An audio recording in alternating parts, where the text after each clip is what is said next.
Alright, so I got a fuck ton of reviews to do here in a row, so let's get to them. The first being Terminator Salvation. I needed to finish these up before Terminator Dark Fate comes out here in a couple days. I got my tickets for November 1st, which I think is in what, like 4 or 5 days now? Shit, it's so close. So I had to finish up the series with these two. So let's talk about Salvation. Now, I have not seen Salvation since the theater.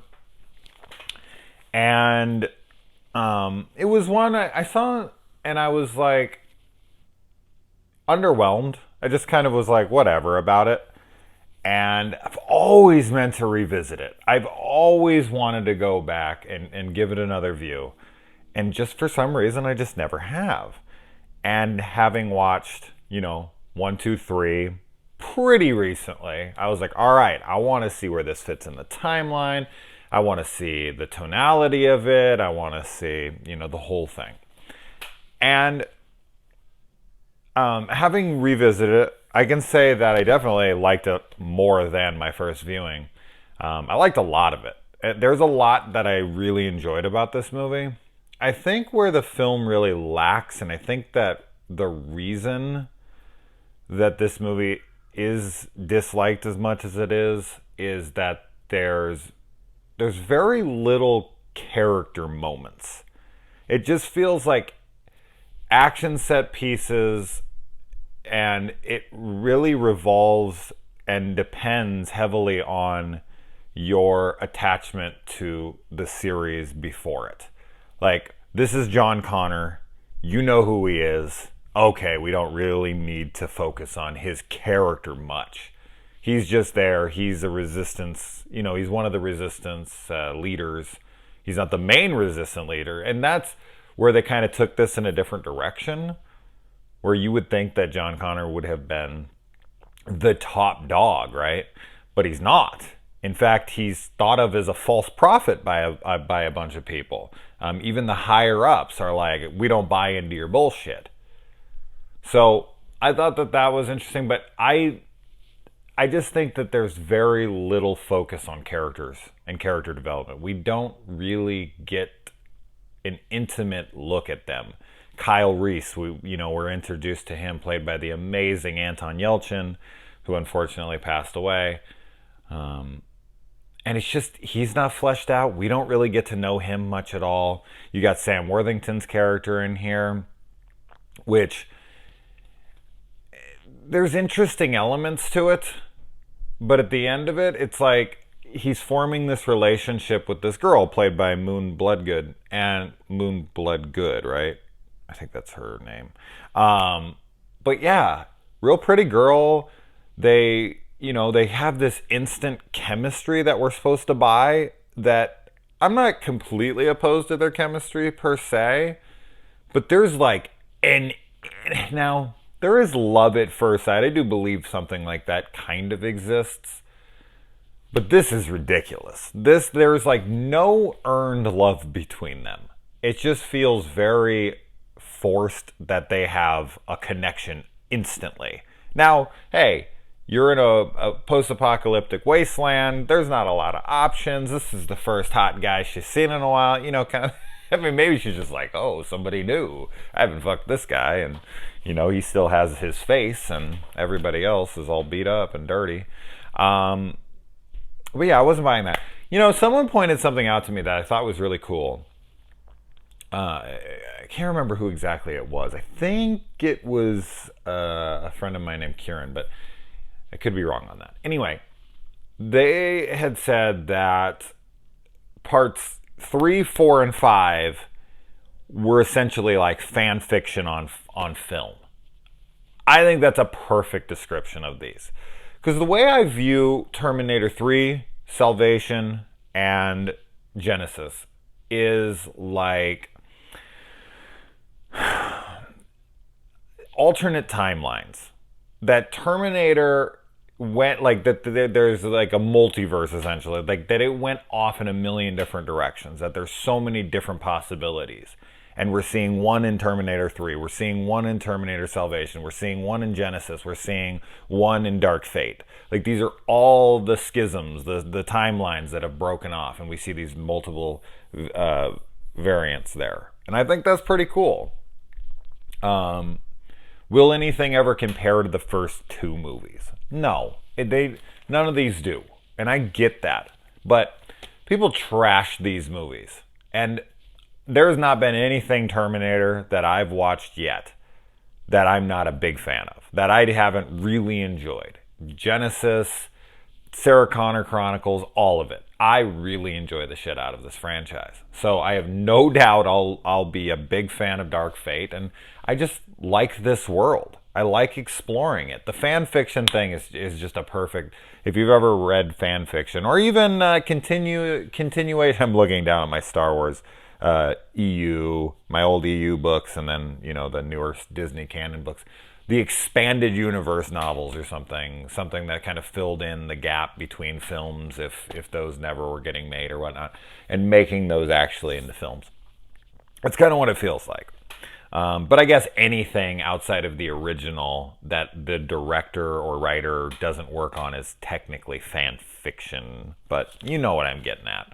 Anyways, the biggest mistake that Terminator Salvation and Terminator Genesis made. This is the worst decision they had for sure.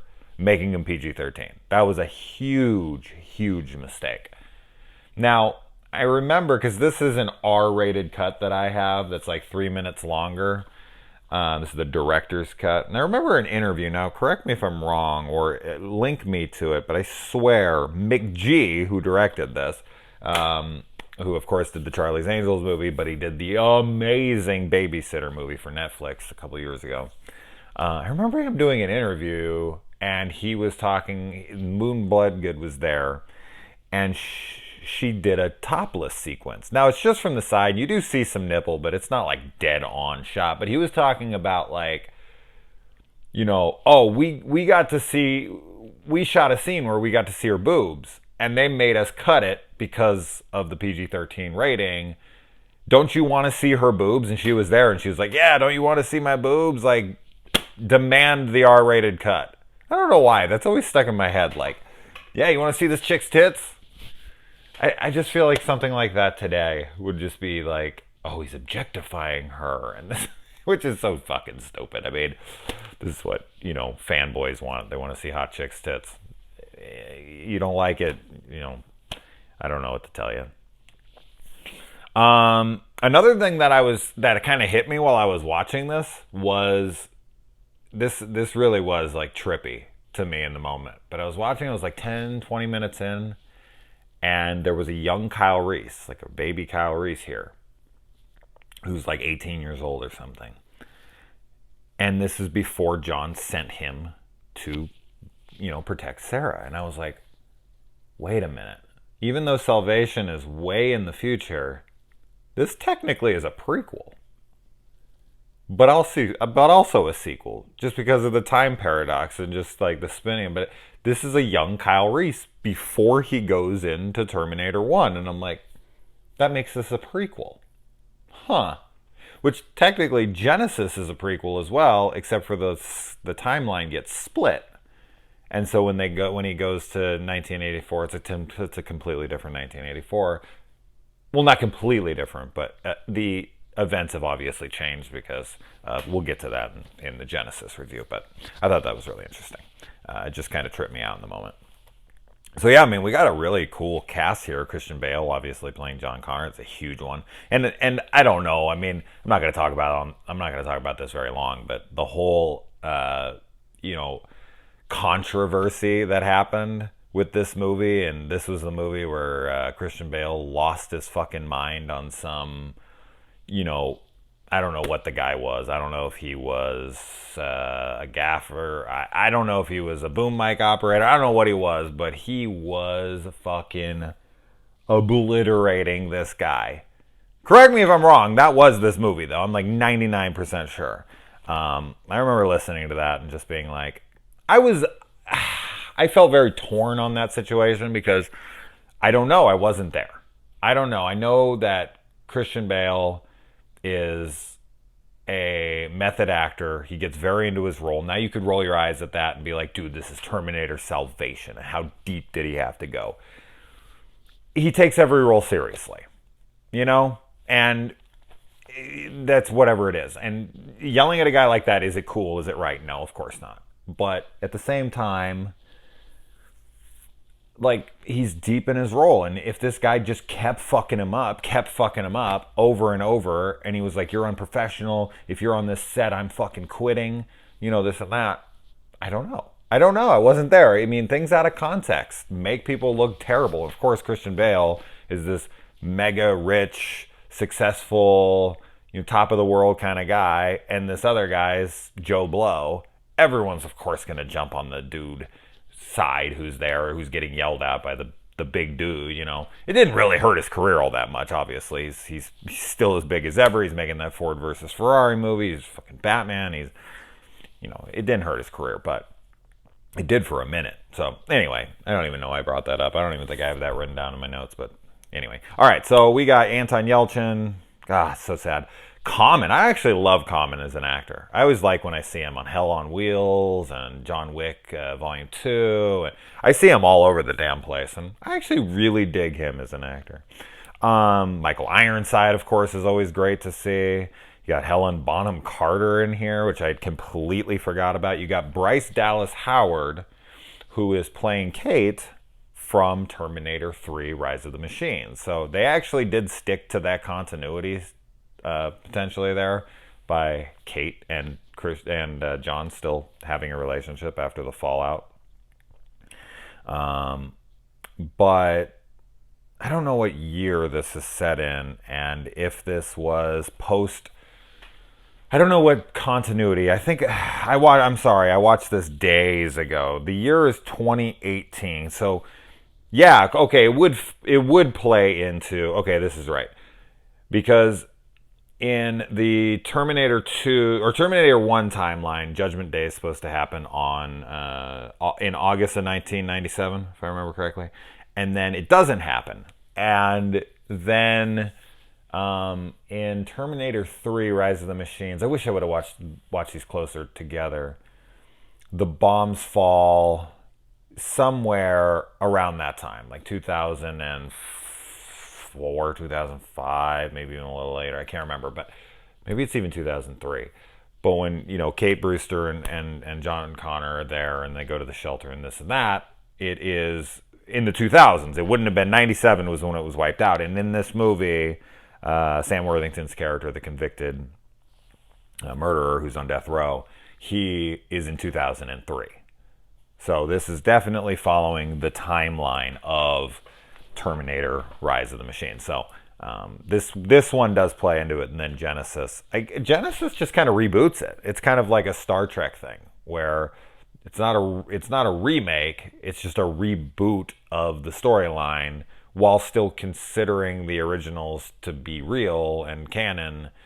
They just reset the timeline so the events are different. So we're seeing familiar events but not the same way. And I like that. If you have time travel, it's the easiest thing to do. It's like, okay, you can just, you know, go back in time and do it over again and play from there. And I'm okay with that. I mean, what's the difference? If it's a fucking reboot or if it's that, it's the same kind of shit. So I like this because technically you're still in that same universe. It's not a remake. It's a redo there. So I dig that.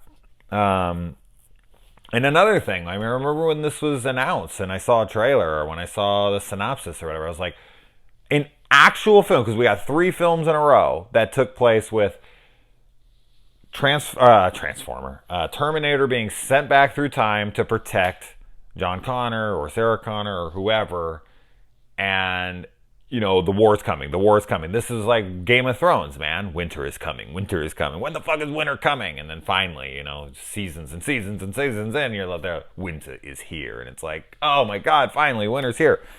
Judgment Day has happened. We are now in post-apocalyptic world, Terminator world, and we get to actually see the war, like for an entire film, as opposed to just little quick flashbacks of Kyle Reese's dreams, or the opening of T2 with John Connor going out there with his like macro binoculars and all that kind of stuff.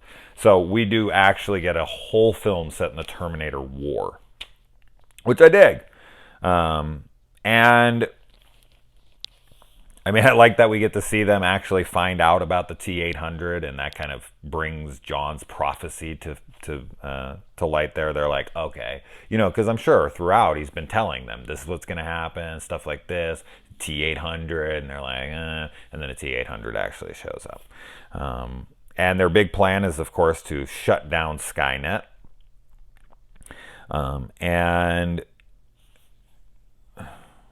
Kyle Reese is the main target of their little operation at that moment, because I guess they kind of have wind of what they're looking for. So it's just that it's that loop. The Terminator sent back, and then the information sends it forward to be like, this is who we're looking for. This is who they sent back. So it's just this total paradoxical rift, which if they didn't do it, then they never did it. That's why time travel is so trippy, is because the person has never not been sent back. Like, once you send them back to that time, they've always been there. And that never not happened. You know? So it's a very trippy thing. I mean, every time I watch one of these, it's like, but there isn't a reality where they didn't get sent back. Because in this one timeline, he's always been sent back, and they always lose. But that's where you get the branching off of different alternate universes, and that's when it gets way out there. I love that he's listening to the tape from Sarah Connor that she's recording at the end of part 1. Love to see John Connor listening to that tape, because that's such an iconic moment of a storm is coming, winter is coming, and she's sitting out there with a little Mexican boy taking her picture. That's the picture, of course, he gives to Kyle. We get to see the T-600s in this, so a downgraded model, and they're these big, bulky, freaking thing-like monsters, and I really dig those things. They're brutes. Of course, cars in the post-apocalyptic world, their tires aren't flat, their engines start, gas works. It's always just like, sure, why not? We get some like Pacific Rim Jaeger looking ass Terminators in this that are the size of a freaking like 5-story building that are throwing things around. So the action's fun. I mean, it's not awesome. It's not like really well executed where I was like, yeah, this is thrilling. There is some that's really fun, but then some of it just feels very big and loud and really nothing to it. It's just kind of like, that was okay, I guess. So I completely understand why people wouldn't like this movie. Completely get this one not being liked. And I'm not sure how those things snuck up on them, though. And that's always makes me laugh, when these huge monsters will just come through the door all of a sudden. You're like, you didn't hear that thing from a mile away. Whether the big ship flew it in or it walked in, either way, how the hell didn't you guys hear that thing? It was completely dead silent outside. There's no noise pollution around there. So makes no sense at all, but who cares? And of course, Sam Worthington's character here, which I should have wrote down his name, but I didn't, of course, as always. He shows signs of being a machine, being able to be thrown around like that, and also being able to pick things up that he shouldn't be able to. I feel like when Moon's character here is attacked by those guys, each one of the punches that he gives her attackers, the assailants there, every one of them should have been a one fucking punch TKO. Or not TKO, KO. They should have just been done. That would have made more sense to then be later revealed for him to be an actual Terminator with, a metal skeleton inside of his body. It's like, that would be a one hit. They'd be done for. So that makes no sense to me why they can take punches from him, multiple punches from him, but it is what it is. It would have played better to the film, so I wish they would have thought of that in the moment.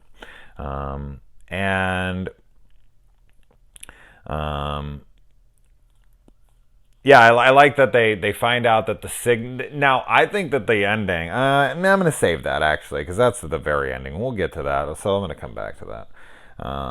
And the freaking higher ups, man, they're just going to kill everybody at Skynet. They're just like, and I get their decision. Like, dude, we got to take this down. There's sacrifices, collateral damage to be made here, but taking down Skynet. I mean, we could end the fucking war. And you want to put that on hold? You want to put that in jeopardy to save some people? And it's like, yeah, but dude, I have to send Kyle Reese back in time. It really matters. And this guy's just like, dude, that's hocus pocus bullshit. I don't believe in any of that crap. So that I like that dynamic of like, dude, you can't do it. And they're like, we have to.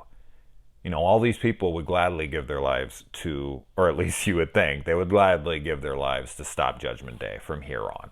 So I get that. And I feel like John should be a little more sympathetic towards a good Terminator, seeing as what a relationship he had with two Terminators now, two T-800 models coming back and helping him out. And one he looked at as a father figure in his life. So when he finds out Sam's character here is a Terminator, he's so quick to turn on him and be like, you're a machine, you're a piece of shit. And it's like, dude, the dude you legit thought, like, please don't go, and, is crying when he's giving you the thumbs up, and I'm crying in the theater like a baby.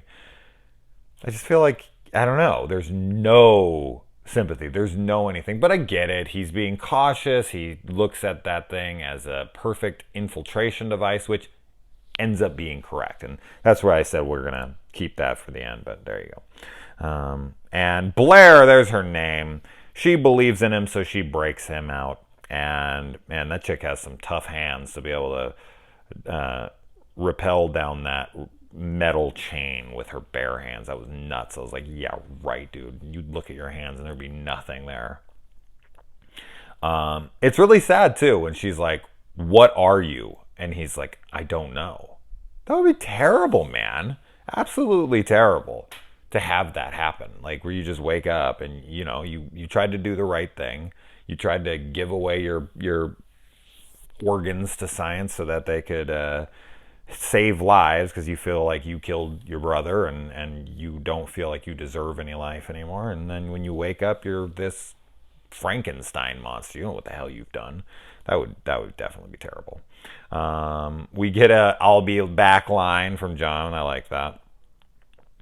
And I already said all that. Now, one thing, here's something that doesn't make any sense to me, and I just think this is for convenience sake, and there really isn't going to be much of an explanation here, but I guess it might have just been set up for this moment, so I guess this would be my explanation. But in a machine world where everything can be jacked in and jacked in, that sounds weird. Yeah, everyone's jacking into things. No, the robots. So when they get to Skynet and Sam Worthington's character here goes in, there's computer monitors and there's, digital touch pads and there's all these things. And it's like, why would they need that? Why would that even exist? I guess that was pre-Judgment Day and that just didn't get blown up, but it just looks like a purely overrun, like any factory made by the machines, any tech made by the machines after Judgment Day, once humans were completely taken away from Skynet and it was just the machines, they would not make anything like that anymore. No freaking robot would have to walk up. No machine would have to walk up and type on screens or anything. They would either A, just already be jacked in their mind, or they could just boom, jack into some port, and then they'd be in, and then they'd control it from inside their brain. So they would not need to come up and see computer screens and all this. It just doesn't make any sense. Why would that even be there? And all the other things that are there, it just, in a machine world, there's a lot of human stuff still there, and it just doesn't make any sense to me. But as I said, maybe it was there pre-apocalypse, or possibly it was set up specifically there for Sam Worthington's character to come there and see. But at the same time, I don't really see the point of that, because that's just for them to reveal to him that he's put John Connor in a trap, which then gives him the ability to take his control chip out and go save him. So it's like they fucked up by telling him it all. I don't know. But he gets his skin back in that moment, and he gets to be I'm a real boy again for a minute. And I like that, John kind of calls, and he gets up on the radio and he tells everyone, like, don't attack unless I say, and no one will go without his attack. Like, he has really strong, staunch Connor supporters out there who will be court-martialed or thrown out or whatever just to save him. So I like that. Marcus! That's his name, Marcus. Damn, all right. I should write them at the top. I have some of them I do, and some of them I don't. I don't know why I'm not consistent, but there you go. I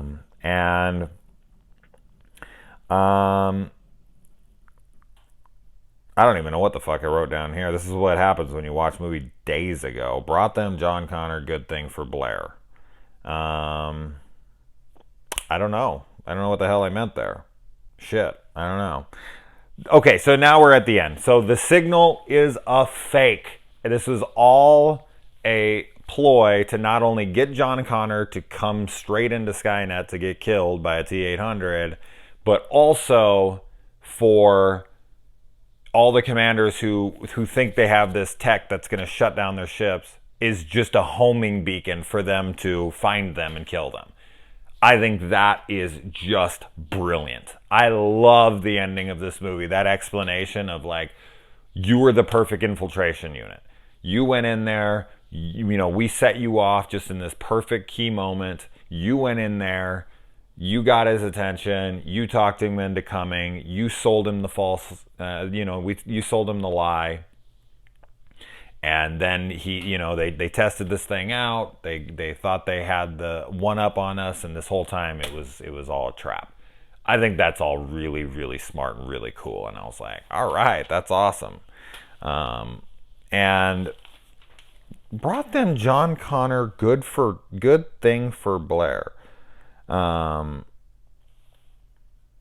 Yeah, I think what it is here is good thing Blair set him free. But I don't know what the fuck I was thinking there. I don't know what I wrote there. All right, so then the big moment happens, and the CG Arnold comes out. I remember my theater blew up in that moment, and everyone was freaking out. Like, holy shit, it's so cool. It's very dated, and it doesn't look that great, but it also doesn't look that bad either. And, yeah, all this is kind of pointless. We get the assembly line. Fuel cells from Terminator 3 here are the plot device to blow up Skynet. So I thought that was cool. That was introduced in T3, so this definitely plays into T3 pretty heavily. And then we see John meeting his father for the first time, which would kind of be trippy. And then I like the hot steel he pours on the T-800, and then the cold blast, which freezes him, and he actually scratches his face and gives him that scar that he has at the beginning of Terminator 2.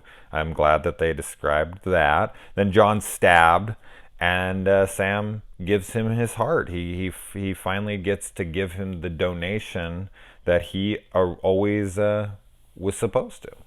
That he wanted to when he signed over his shit to Skynet there. So I thought that was sweet.